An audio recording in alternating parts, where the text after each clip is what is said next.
ज्ञानों में भी अति उत्तम उस परम ज्ञान को मैं फिर कहूँगा, जिसको जानकर सब मुनि जन इस संसार से मुक्त होकर परम सिद्धि को प्राप्त हो गए हैं। इस ज्ञान को आश्रय करके अर्थात धारण करके मेरे स्वरूप को प्राप्त हुए पुरुष सृष्टि के आदि में पुनः उत्पन्न नहीं होते और प्रलय काल में भी व्याकुल नहीं होते। हे अर्जुन, मेरी महत ब्रह्म रूप मूल प्रकृति संपूर्ण भूतों की योनि है, अर्थात गर्भाधान का स्थान है, और मैं उस योनि में चेतन समुदाय रूपी गर्भ को स्थापन करता हूँ। उस जड़ चेतन के संयोग से सब भूतों की उत्पत्ति होती है।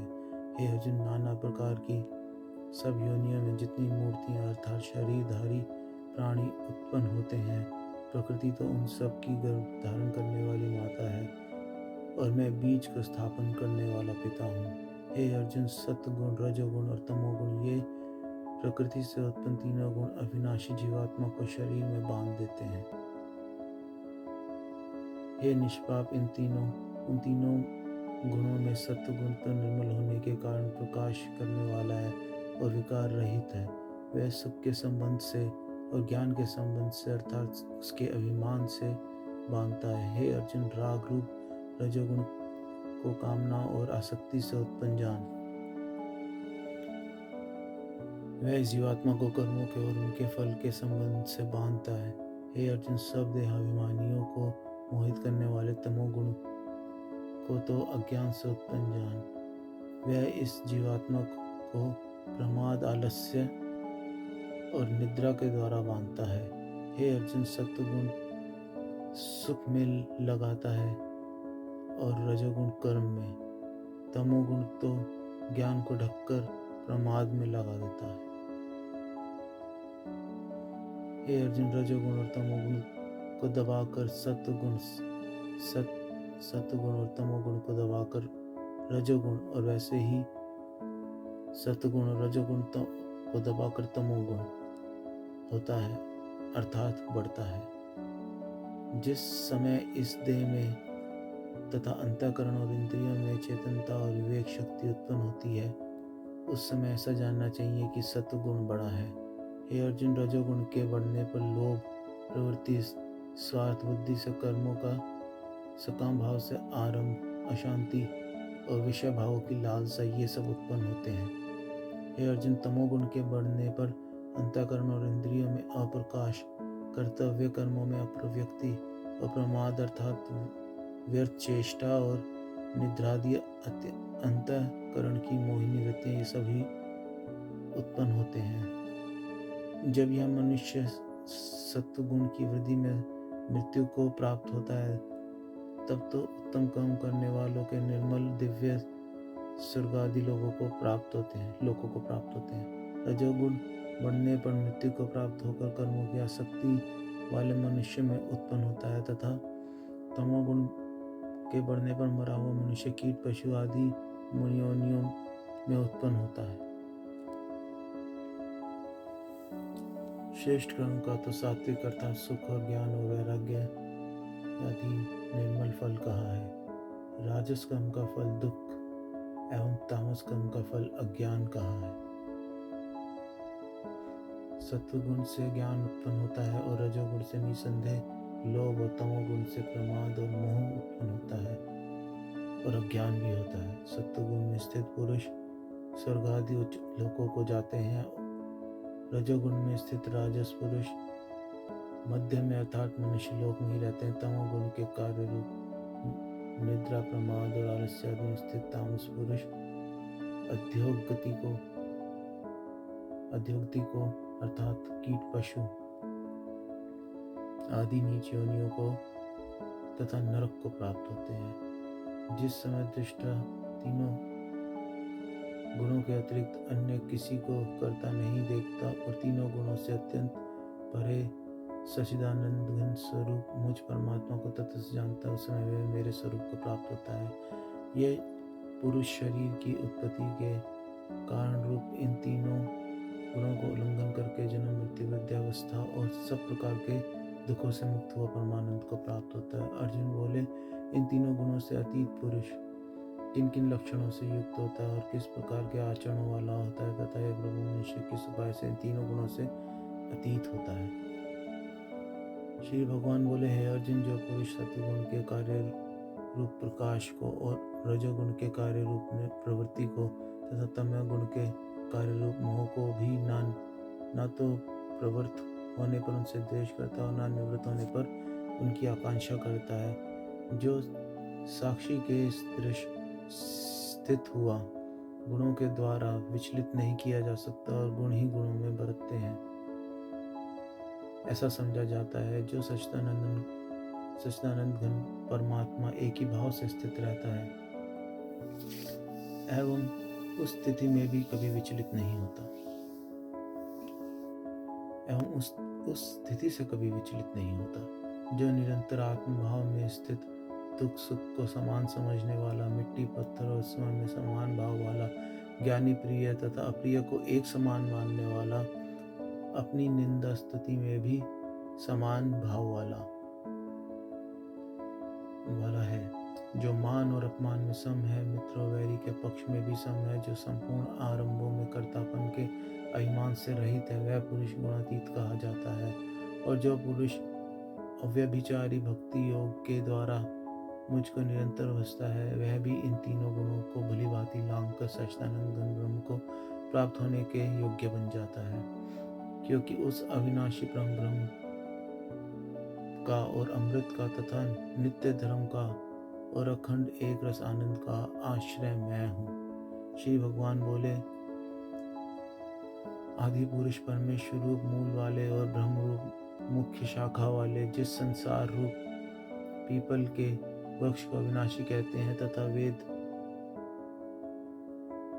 जिसके पत्ते कहे गए हैं, उस संसार रूप वृक्ष को जो पुरुष मूल सहित तत्व से जानता है, वेद के तात्पर्य को जानने वाला है, उस संसार वृक्ष की तीनों गुणों रूप जल के द्वारा बड़ी हुई विषय भोग रूप कोंपलों वाली देव, मनुष्य और त्रियक आदि योनि रूप शाखाएं नीचे और ऊपर सर्वत्र फैली हुई हैं, तथा मनुष्य लोक में कर्मों के अनुसार बांधने वाली अहंता, ममता और वासना रूप जड़ें भी नीचे और ऊपर सभी लोकों में व्याप्त हो रही हैं।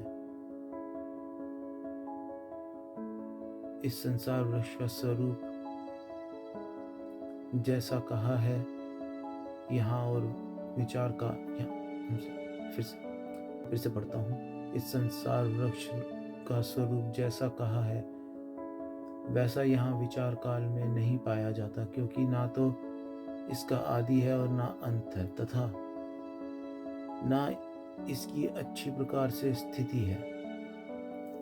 इसलिए इस अहंता, ममता और वासना रूप अति दृढ़ मूलों वाले संसार रूप पीपल के वृक्ष को दृढ़ वैराग्य रूप शस्त्र द्वारा काट कर उसके पश्चात उस परम पद रूप परमेश्वर को भली भांति खोजना चाहिए, जिसमें गए हुए पुरुष फिर लौटकर संसार में नहीं आते, और जिस परमेश्वर से इस पुरातन संसार वृक्ष की प्रवृत्ति विस्तार को प्राप्त हुई है, उसी आदि पुरुष नारायण के मैं शरण हूँ। इस प्रकार दृढ़ निश्चय करके उस परमेश्वर का मनन और निधि ध्यासन करना चाहिए, जिसका मान और मोह नष्ट हो गया है, जिन्होंने आसक्ति रूप दोष को जीत लिया है, जिनकी परमात्मा के स्वरूप में नित्य स्थिति है और जिनकी कामनाएं पूर्ण रूप से नष्ट हो गई हैं, वे सुख दुख नामक द्वंद्वों से विमुक्त ज्ञानी जन उस अविनाशी परम पद को प्राप्त होते हैं। जिस परम पद को प्राप्त होकर मनुष्य लौटकर संसार में नहीं आते, उसमें प्रकाश परम पद को न सूर्य प्रकाशित कर सकता है और न चंद्रमा और न अग्नि ही वह मेरा परम धाम है। इस देह में यह सनातन जीवात्मा मेरा ही अंश है और वही इन प्रकृति में स्थित मन और पांचों इंद्रियों को आकर्षण करता है। वायु गंध के स्थान से गंध को जैसे ग्रहण करके ले जाता है, वैसे ही देहादिका स्वामी जीवात्मा भी इस शरीर का त्याग करता है और इससे इन मन स्थित इंद्रियों का ग्रहण करके फिर जिस शरीर को प्राप्त होता है उसमें जाता है। यह जीवात्मा श्रोत्र, चक्षु और त्वचा को तथा रसना, घ्राण और मन को आश्रय करके अर्थात इन सब के सहारे से ही विषयों का सेवन करता है। शरीर को छोड़कर जाते हुए को अथवा शरीर में स्थित हुए को अथवा विषयों को भोगते हुए को इस प्रकार 3 गुणों से युक्त हुए को भी अज्ञानी जन नहीं जानते। केवल ज्ञान रूप नेत्रों वाले विवेकशील ज्ञानी ही तत्व से जानते हैं।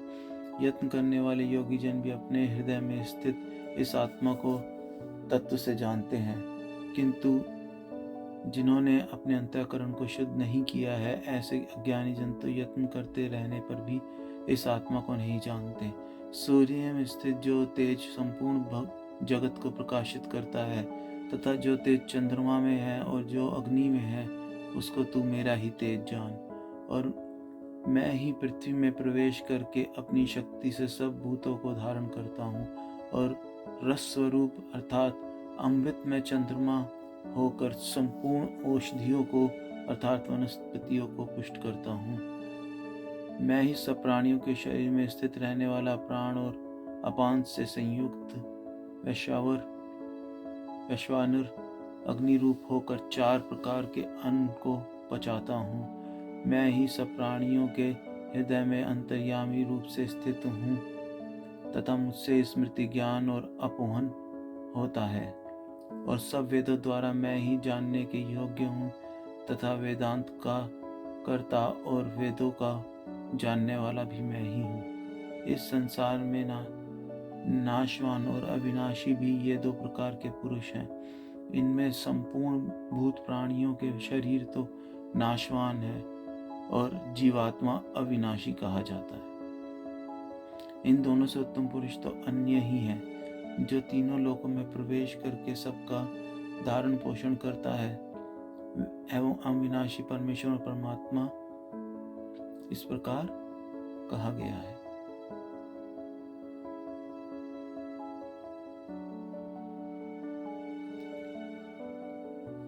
क्योंकि मैं नाशवान जड़ वर्ग क्षेत्र से तो सर्वथा अतीत हूँ और अविनाशी जीवात्मा से भी उत्तम हूँ, इसलिए लोक में और वेद में भी पुरुषोत्तम नाम से प्रसिद्ध हूँ। भारत जो ज्ञानी पुरुष मुझको इस प्रकार तत्व से पुरुषोत्तम जानता है, वह सर्वज्ञ पुरुष सब प्रकार से निरंतर मुझ वासुदेव परमेश्वर को ही भजता है।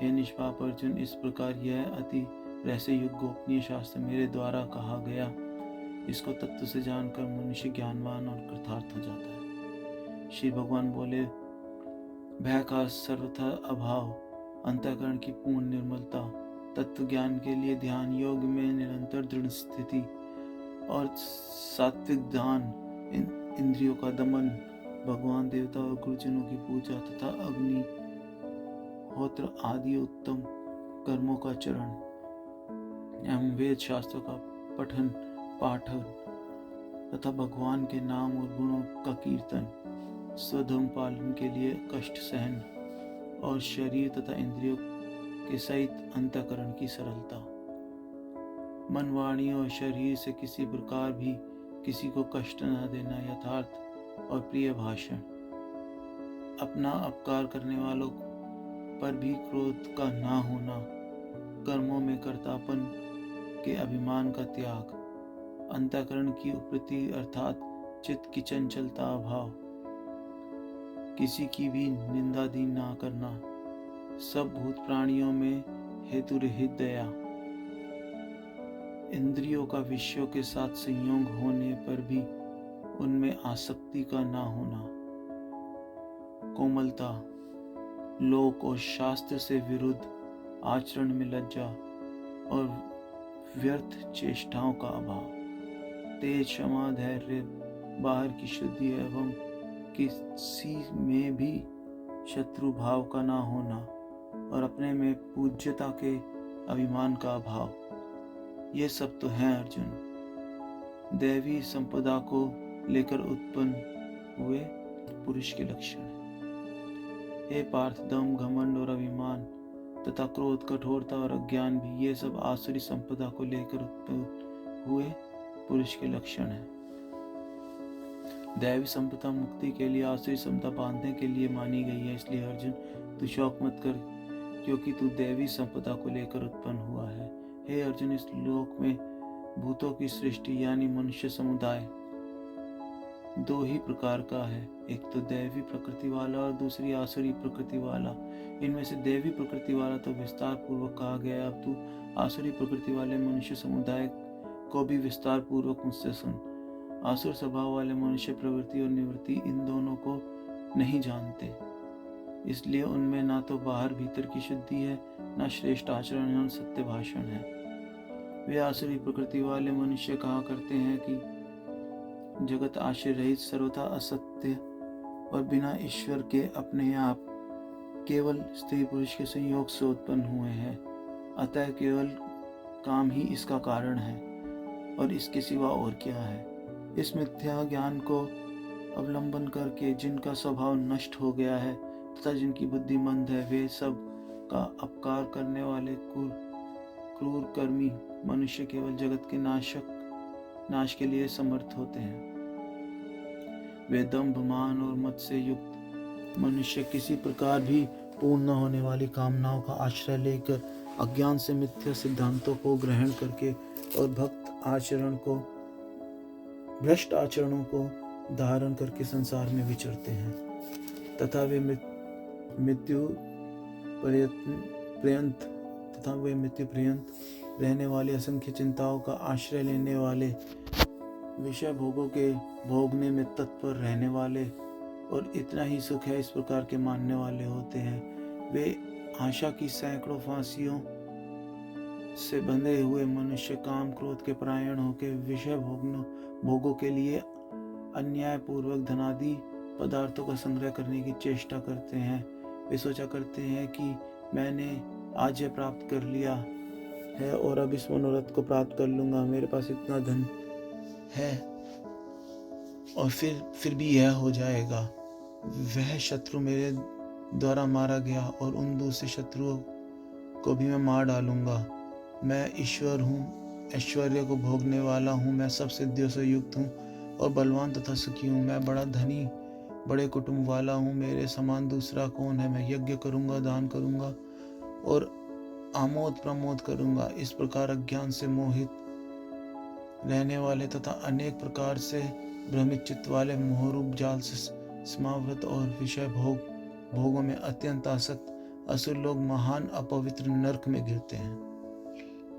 वे अपने आप को ही श्रेष्ठ मानने वाले घमंडी पुरुष धन और मान के मद से युक्त होकर केवल नाम मात्र के यज्ञों द्वारा पाखंड से शास्त्र विधि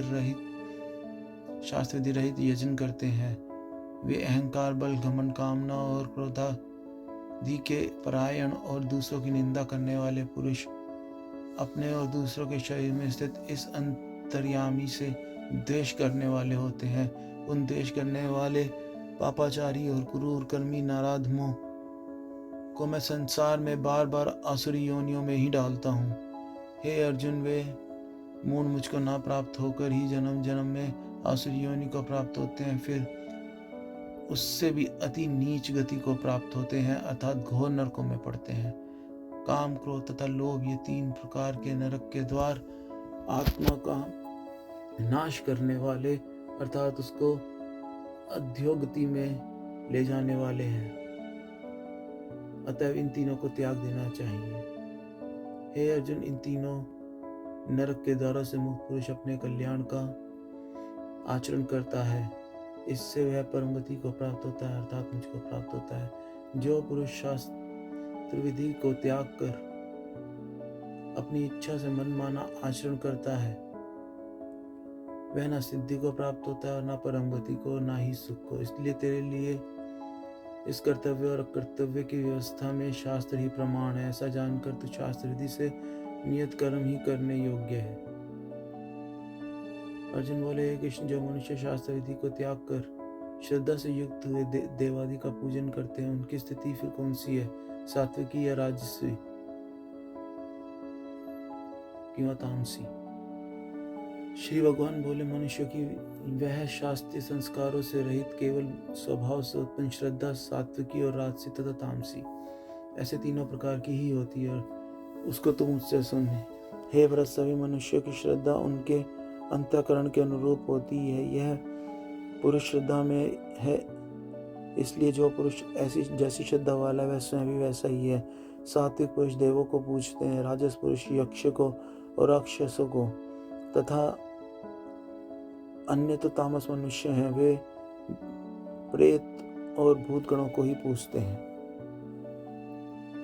जो मनुष्य शास्त्र विधि से रहित केवल मन कल्पित घोर तप को तपते हैं तथा दंभ और अहंकार से युक्त एवं कामना, आसक्ति और बल के अभिमान से भी युक्त हैं, जो शरीर रूप से स्थित भूत समुदाय को और अंतःकरण में स्थित मुझ परमात्मा को भी क्रश करने वाले हैं, उन अज्ञानियों को तू आसुर स्वभाव वाले जान।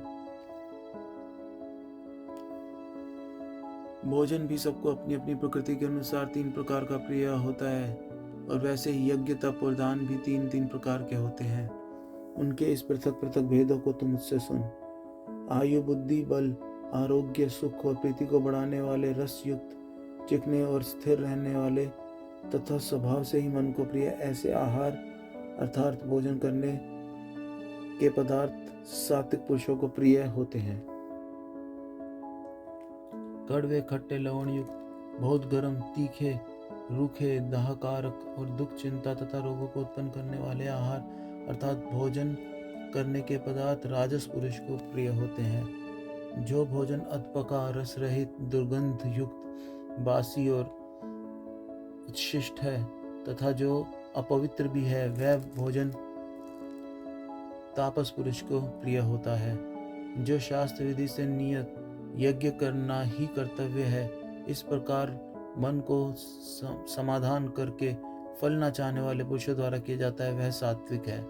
परंतु हे अर्जुन, केवल दंभाचरण के लिए अथवा फल को भी दृष्टि में रखकर जो यज्ञ किया जाता है, उस यज्ञ को तू राजस मान।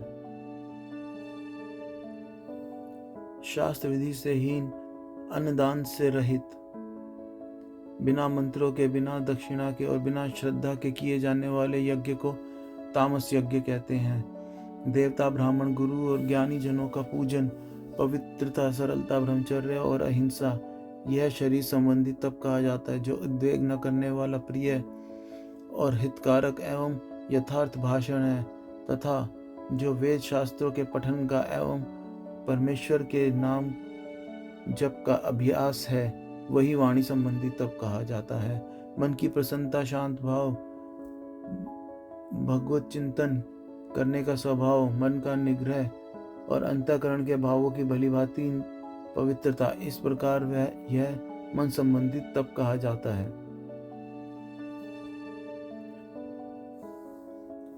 फल को ना चाहने वाले योगी पुरुषों द्वारा परम श्रद्धा से किए हुए उस पूर्वोक्त 3 प्रकार के तप को सात्विक कहते हैं। जो तप सत्कार, मान और पूजा के लिए तथा अन्य किसी स्वार्थ के लिए भी स्वभाव से या पाखंड से किया जाता है, वह अनिश्चित एवं क्षणिक फल वाला तप यहाँ राजस कहा गया है। जो तप मूर्तापूर्वक हठ से मन, वाणी और शरीर की पीड़ा के सहित अथवा दूसरे का अनिष्ट करने के लिए किया जाता है, वह तप तामस कहा जाता है। दान देना ही कर्तव्य है, ऐसे भाव से जो दान देश और काल और पात्र के प्राप्त होने पर उपकार न करने वाले के प्रति दिया जाता है, वह दान सात्विक कहा गया है। परंतु जो दान क्लेश पूर्वक तथा प्रत्युपकार के प्रयोजन से अथवा फल को दृष्टि में रखकर फिर दिया जाता है, वह दान राजस कहा जाता है। जो दान बिना सत्कार के अथवा तिरस्कार पूर्वक अयोग्य देश काल में और कुपात्र के प्रति दिया जाता है, वह दान तामस कहा जाता है। ओम तत्सत। ऐसे 3 प्रकार का सच्चिदानंद ब्रह्म नाम कहा है। उसी से दृष्टि के आदिकाल में ब्राह्मण और वेद तथा यज्ञादि रचे हैं। इसलिए वेद मंत्रों का उच्चारण करने वाले श्रेष्ठ पुरुषों की शस्त्र विधि से नियत यज्ञ, दान और तमरूप क्रियाएं सदा ओम इस परमात्मा के नाम को उच्चारण करके ही आरंभ होती है। तत् अर्थात तत् नाम से कहे जाने वाले परमात्मा का ही सब है। इस भाव से फल को ना चाहकर नाना प्रकार की यज्ञ, तम रूप क्रियाएं और दान रूप क्रियाएं कल्याण की इच्छा वाले पुरुषों द्वारा की जाती हैं। सत्य, इस प्रकार यह परमात्मा का नाम सत्य भाव में और श्रेष्ठ भाव में प्रयोग किया जाता है। तथा हे पार्थ, उत्तम कर्म में भी सत्य शब्द का प्रयोग किया जाता है तथा यज्ञ, तप और दान में जो स्थिति है वह भी सत्य इस प्रकार कही जाती है। और इस परमात्मा के लिए किया हुआ कर्म निश्चय पूर्वक सत्य ऐसे कहा जाता है। हे अर्जुन, बिना श्रद्धा के किया हुआ हवन, दिया हुआ दान एवं तपा हुआ तप और जो कुछ भी किया हुआ ऐसा शुभ कर्म है वह समस्त असत्य इस प्रकार कहा जाता है। इसलिए वह ना इस लोक में लाभदायक है और ना मरने के बाद ही। अर्जुन बोले, हे महाबाहो, हे अंतर्यामी, हे वासुदेव, मैं संन्यास और त्याग के तत्व को पृथक पृथक जानना चाहता हूँ। श्री भगवान बोले, कितने ही पंडित जन तो काम्य कर्मों को त्याग को संन्यास समझ लेते हैं तथा दूसरे विचार कुशल पुरुष सब कर्मों के फल को त्याग समझ लेते हैं। कई एक विद्वान ऐसा कहते हैं कि कर्म मात्र दोष युक्त है, इसलिए त्यागने के योग्य है, और दूसरे विद्वान कहते हैं कि यज्ञ, दान और तप रूप कर्म त्यागने योग्य नहीं है। हे पुरुष श्रेष्ठ अर्जुन, संन्यास और त्याग इन दोनों में से पहले त्याग के विषय में तू मेरा निश्चय सुन, क्योंकि त्याग सात्विक, राजस और तामस भेद से 3 प्रकार का रहा है। यज्ञ, दान और तम रूप कर्म त्याग करने के योग्य नहीं है, क्योंकि यह तो अवश्य कर्तव्य है। क्योंकि यज्ञ, दान और तप ये तीनों ही कर्म बुद्धिमान पुरुषों को पवित्र करने वाले हैं। इसलिए हे पार्थ, इन यज्ञ, दान और तम रूप कर्मों को तथा और भी संपूर्ण कर्तव्य कर्मों को आसक्ति और फलों का त्याग करके अवश्य करना चाहिए। यह मेरा निश्चय किया हुआ उत्तम मत है। निषिद्ध और काम्य कर्मों का तो स्वरूप से त्याग करना उचित ही है, परंतु नियत कर्म का स्वरूप से त्याग करना उचित नहीं है। इसलिए मोह के कारण उसका त्याग कर देना तामस त्याग कहा गया है। जो कुछ कर्म है वह सब दुख रूप ही है। ऐसा समझकर यदि कोई शारीरिक क्लेश के भय से कर्तव्य कर्मों को त्याग दे तो वह ऐसा राजस त्याग करके त्याग के फल को किसी भी प्रकार नहीं पाता है। हे अर्जुन, जो शास्त्र विहित कर्म करना कर्तव्य है उसी भाव से आसक्ति और फल का त्याग करके किया जाता है, वही सात्विक त्याग माना गया है। जो मनुष्य अकुशल कर्म से तो द्वेष नहीं करता और कुशल कर्म में आसक्त नहीं होता, वह शुद्ध गुण से युक्त पुरुष, संशय रहित, बुद्धिमान और सच्चा त्यागी है। क्योंकि शरीरधारी किसी मनुष्य के द्वारा संपूर्णता से सब कर्मों का त्याग किया जाना शक्य नहीं है, इसलिए जो कर्म फल का त्यागी है वही त्यागी है। यह कहा जाता है, कर्म फल का त्याग करने वाला मनुष्य के कर्मों का तो अच्छा, बुरा और मिला हुआ 3 प्रकार का फल मरने के पश्चात प्राप्त होता है, परंतु कर्म फल का त्याग कर देने वाला मनुष्य का कर्मों का फल किसी काल में भी नहीं होता। हे महाभाव, संपूर्ण कर्मों की सिद्धि के ये 5 हेतु कर्मों का अंत करने के लिए उपाय बताने वाले सांख्य शास्त्र में कहे गए हैं, उनको तो मुझसे भली भांति जान। इस विषय में अर्थात कर्मों की सिद्धि में अधिष्ठान और कर्ता तथा भिन्न भिन्न प्रकार के कारण एवं नाना प्रकार की अलग अलग चेष्टाएं और वैसे ही 5वां हेतु दैव है। मनुष्य मन, वाणी और शरीर से शास्त्र अनुकूल अथवा विपरीत जो भी कर्म करता है उसके ये 5 कारण हैं, परंतु ऐसा होने पर भी जो मनुष्य अशुद्ध बुद्धि होने के कारण उस विषय यानी कर्मों के होने में केवल शुद्ध स्वरूप आत्मा को कर्ता समझता है, वह मलिन बुद्धि वाला अज्ञानी यथार्थ नहीं समझता।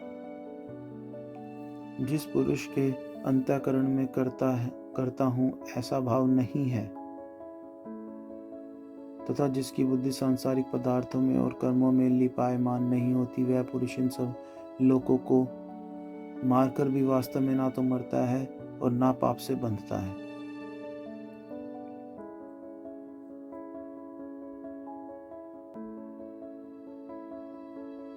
ज्ञाता, ज्ञान और ज्ञेय, ये तीन प्रकार की प्रकार की कर्म प्रेरणा है, और कर्ता, करण और क्रिया ये 3 प्रकार का कर्म संग्रह है।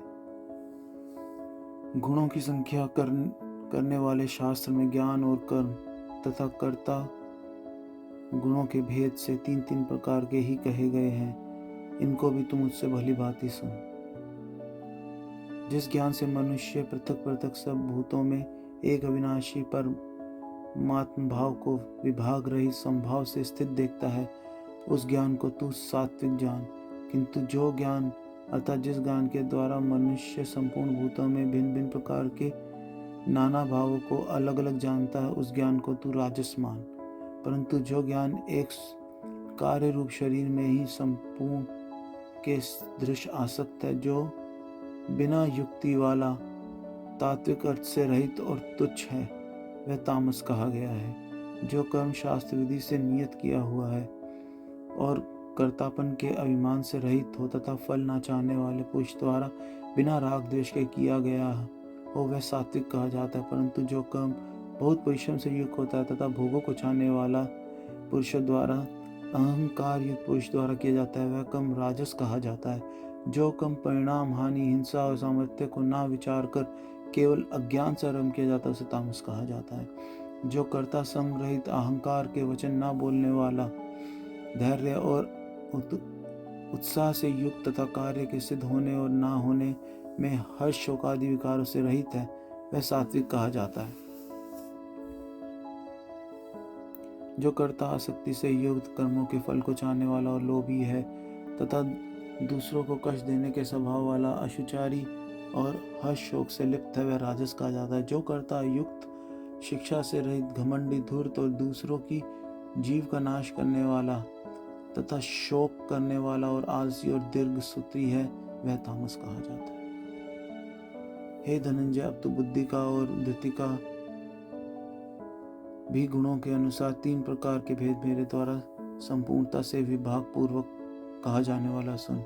हे पार्थ, जो बुद्धि प्रवृत्ति मार्ग और निवृत्ति मार्ग को, कर्तव्य को, अकर्तव्य को, भय और अभय को तथा बंधन और मोक्ष को यथार्थ जानती है, वह बुद्धि सात्विक है।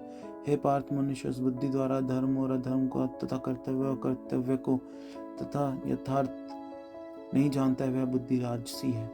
हे अर्जुन, जो तमोगुण से घिरी हुई बुद्धि अधर्म को भी यह धर्म है ऐसा मान लेती है तथा इसी प्रकार अन्य संपूर्ण पदार्थों को भी विपरीत मान लेती है, वह बुद्धि तामसी है। हे पार्थ, जिस अव्यभिचारिणी धारण शक्ति से मनुष्य ध्यान योग के द्वारा मन, प्राण और इंद्रियों की क्रियाओं को धारण करता है, वह धृति सात्विकी है।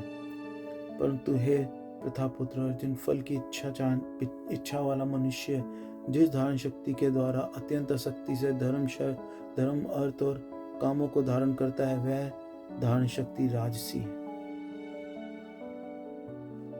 हे पार्थ, दुष्ट बुद्धि वाला मनुष्य जिस धारण शक्ति के द्वारा निद्रा, भय, चिंता और दुख को तथा उन्मत्तता को भी नहीं छोड़ता अर्थात धारण किए रहता है, वह धारण शक्ति तामसी है। हे भरत श्रेष्ठ, अब 3 प्रकार के सुख को भी तुम मुझसे सुन। जिस सुख में साधक मनुष्य भजन, ध्यान और सेवादि के अभ्यास से रमण करता है और जिससे दुखों के अंत को प्राप्त होता है, जो ऐसा सुख है वह आरंभ काल में यज्ञ विष के तुल्य प्रतीत होता है, परंतु परिणाम में अमृत के तुल्य है। इसलिए वह परमात्म विषयक बुद्धि के प्रसाद से उत्पन्न होने वाला सुख सात्विक कहा गया है। जो सुख विषय और इंद्रियों के संयोग से होता है, वह पहले भोग काल में अमृत के तुल्य प्रतीत होता है, पर परिणाम विष के तुल्य है। इसलिए यह सुख राजस कहा गया है। जो सुख भोग काल तथा परिणाम में आत्मा को मोहित करने वाला है, वह निद्रा, आलस्य और प्रमाद से उत्पन्न सुख तामस कहा गया है। पृथ्वी में या आकाश में अथवा देवताओं में तथा उनके सिवा और किसी और कहीं भी ऐसा कोई भी तत्व नहीं है जो प्रकृति से उत्पन्न इन तीनों गुणों से रहित हो। हे परम तप ब्राह्मण, क्षत्रिय और वैश्यों के तथा शूद्रों के कर्म स्वभाव से उत्पन्न गुणों द्वारा विभक्त किए गए हैं। अंतःकरण का निग्रह करना, इंद्रियों का दमन करना, धर्म पालन के लिए कष्ट सहना, बाहर भीतर से शुद्ध करना, दूसरों के अपराध को क्षमा करना, मन, इंद्रिय और शरीर को सरल रखना, वेद शास्त्र, ईश्वर और परलोक आदि में श्रद्धा रखना, वेद शास्त्र का अध्यापन करना, परमात्मा के तत्व का अनुभव करना, ये सब ही ब्राह्मण के स्वाभाविक धर्म है। शूरवीरता, तेज, धैर्य, चतुरता और युद्ध में ना भागना, दान देना और स्वामी भाव, ये सब के सभी क्षत्रिय के स्वाभाविक कर्म हैं। खेती, गोपालन और क्रय विक्रय रूप सत्य व्यवहार, ये वैश्य के स्वाभाविक कर्म हैं तथा यह सब वर्णों की सेवा करना शूद्र का भी स्वाभाविक कर्म है।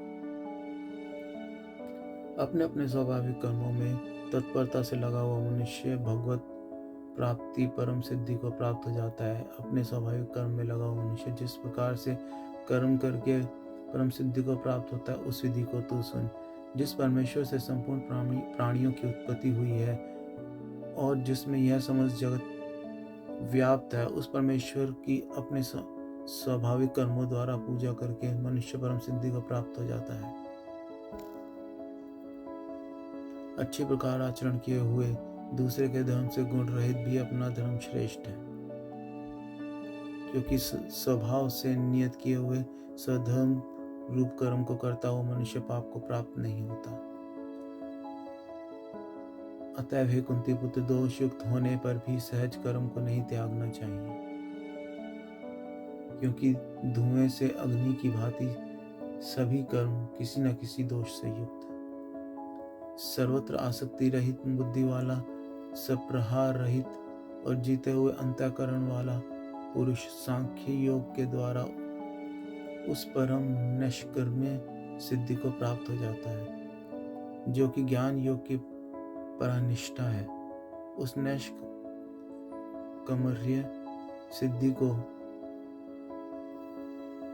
जिस प्रकार से प्राप्त होकर मनुष्य ब्रह्म को प्राप्त होता है, उस प्रकार को हे कुंती पुत्र तू संक्षेप में ही मुझसे सुन।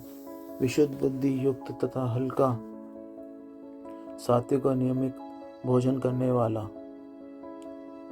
शब्द आदि विषयों का त्याग करके एकांत और शुद्ध देश का सेवन करने वाला, सात्विक धारण शक्ति के द्वारा अंतःकरण और इंद्रियों को संयम करने वाला,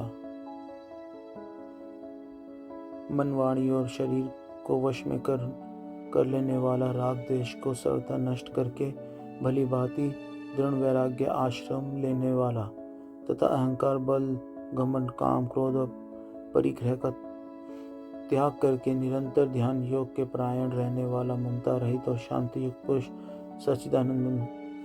सच्चिदानंद ब्रह्म में अभिन्न भाव से स्थित होने का पात्र होता है।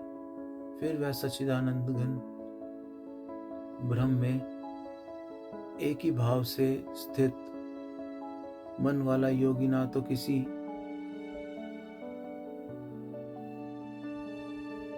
फिर से पढ़ता हूँ। फिर वह सच्चिदानंद घन ब्रह्म में एक ही भाव से स्थित मन वाला योगी ना तो किसी के लिए शोक करता और ना किसी की आकांक्षा करता है। ऐसा समस्त प्राणियों में समभाव वाला योगी मेरी पराभक्ति को प्राप्त हो जाता है। उस पराभक्ति के द्वारा वह मुझ परमात्मा को मैं जो हूँ और जितना हूँ ठीक वैसा का वैसा तत्व से जान लेता है तथा उस भक्ति से मुझको तत्व से जानकर तत्काल ही मुझ में प्रविष्ट हो जाता है। मेरे परायण हुआ कर्म योगी तो संपूर्ण कर्मों को सदा करता हुआ मेरी कृपा से सनातन अविनाशी परम पद को प्राप्त हो जाता है। सब कर्मों को मन से मुझ में अर्पण करके तथा संबुद्धि रूप योग को अवलंबन करके मेरे परायण और निरंतर मुझ में चित वाला हो। फिर से पढ़ता हूँ। सब कर्मों को मन से मुझ में अर्पण करके तथा समबुद्धि रूप योग को अवलंबन करके मेरे परायण और निरंतर मुझ में चितवाला हो। उपयुक्त प्रकार से मुझ में चितवाला होकर तू मेरी कृपा से समस्त संकटों को अनायास ही पार कर जाएगा, और यदि अहंकार के कारण मेरे वचनों को ना सुनेगा तो नष्ट हो जाएगा, अर्थात परमात्मा से भ्रष्ट हो जाएगा। जो तू अहंकार का आश्रय लेकर यह मान रहा है कि मैं युद्ध नहीं करूंगा, तो मेरा ये निश्चय मिथ्या है, क्योंकि तेरा स्वभाव तुझे जबरदस्ती युद्ध में लगा देगा। हे कुंती पुत्र, जिस कर्म को तू मोह के कारण करना नहीं चाहता, उसको भी अपने पूर्वकृत स्वाभाविक कर्म से बंधा हुआ परवश होकर करेगा। हे अर्जुन, शरीर रूप यंत्र में आरूढ़ हुए संपूर्ण प्राणियों को अंतर्यामी परमेश्वर अपनी माया से उनके कर्मों के अनुसार भ्रमण कराता हुआ सब प्राणियों के हृदय में स्थित है। हे भारत, तू सब प्रकार से उस परमेश्वर की ही शरण में जा। उस परमात्मा की कृपा से ही तू परम शांति को और सनातन परम धाम को प्राप्त होगा। इस प्रकार यह गोपनीय से भी अति गोपनीय ज्ञान मैंने तुझसे कह दिया।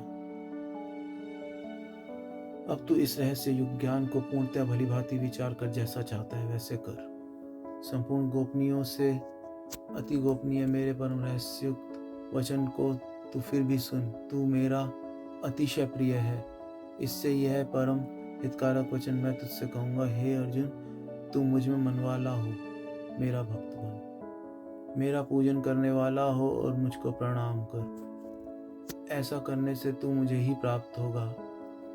यह मैं तुझसे सत्य प्रतिज्ञा करता हूँ, क्योंकि तू मेरा अत्यंत प्रिय है। संपूर्ण धर्मों को अर्थात संपूर्ण कर्तव्य कर्मों को मुझ में त्याग कर तू केवल एक मुझ सर्वशक्तिमान सर्वाधार परमेश्वर की शरण में आ जा। मैं तुझे संपूर्ण पापों से मुक्त कर दूंगा, तू शोक मत कर। तुझे यह गीता रूप रहस्यमय उपदेश किसी भी काल में ना तो तप रहित मनुष्य से कहना चाहिए, ना भक्ति रहित से, और ना बिना सुनने की इच्छा वाले से कहना चाहिए। तथा जो मुझ में दोष दृष्टि रखता हो उससे तो कभी भी नहीं कहना चाहिए। जो पुरुष मुझ में प्रेम करके इस परम रहस्य युक्त गीता शास्त्र को मेरे भक्तों में कहेगा, वह मुझको ही प्राप्त होगा, इसमें कोई संदेह नहीं है।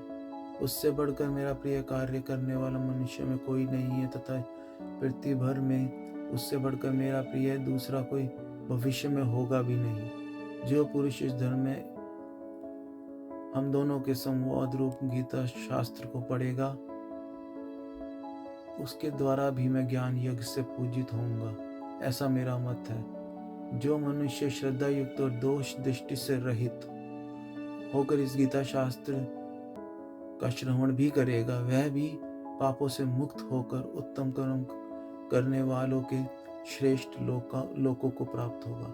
हे पार्थ, क्या इस गीता शास्त्र को तूने एकाग्रचित से श्रवण किया? और हे धनंजय, क्या तेरा अज्ञान जनित मोह नष्ट हो गया? अर्जुन बोले, हे अच्युत, आपकी कृपा से मेरा मोह नष्ट हो गया और मैंने स्मृति प्राप्त कर ली है। अब मैं संशय रहित होकर स्थित हूँ, अतः आपकी आज्ञा का पालन करूंगा। संजय बोले, इस प्रकार मैंने श्री वासुदेव के और महात्मा अर्जुन के इस अद्भुत रहस्य युक्त रोमांचकारक संवाद को सुना।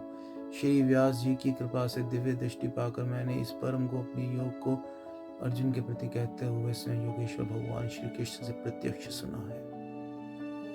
हे राजन, भगवान श्री कृष्ण और अर्जुन के इस रहस्य युक्त कल्याण कारण और अद्भुत संवाद को पुनः पुनः स्मरण करके मैं बार बार हर्षित हो रहा हूँ।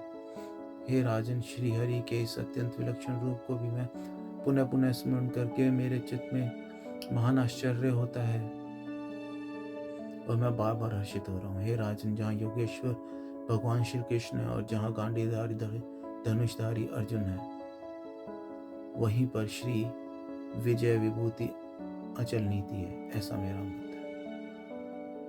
श्रीमद् भगवद गीता। यहाँ ये पाठ पूरा हो।